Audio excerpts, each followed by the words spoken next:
فوزي بشير. حسن مظفر، كرة الآن في مكان سليم، العروبة قد يأتي بالتعديل. الآن تسديدة من أحمد سلامة لكن بتمر.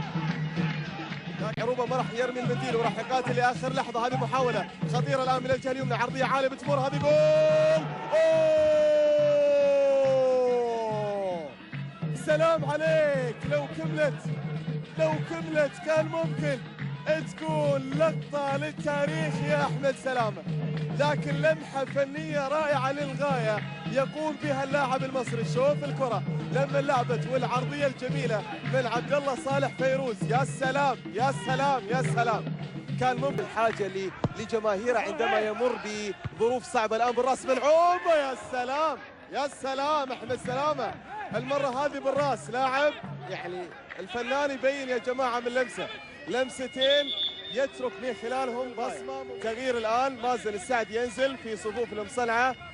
ما شفنا اللاعب اللي خرج، لكن هنا إعادة للكرة الماضية من جديد وضربة رأسية جميلة من أحمد سلامة. أعتقد أن محمد فوزي وأحمد سلامة راح يقدم إضافة للعروبة في الجولات القادمة.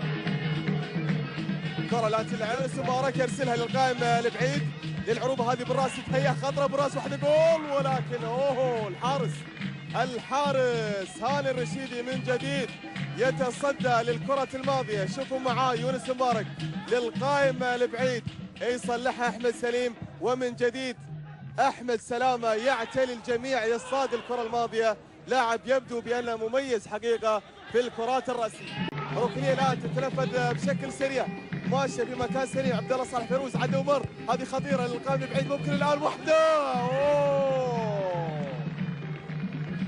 تصدي من هاني الرشيدي ومحاولة كانت خطيرة نعم لمصلحة نادي العروبة. شوفوا معاي بالراس كانت ملعوبة بشكل جيد من أحمد سلامة. يا عيني عليك، الكرات العالية يا جماعة من نزل كل الكرات الهوائية يصطادها بشكل ممتاز أحمد سلامة. ظهور جيد حقيقة لهذا اللاعب المصري. شوفوا معاي، يا عيني عليك، برافو برافو برافو. موهوب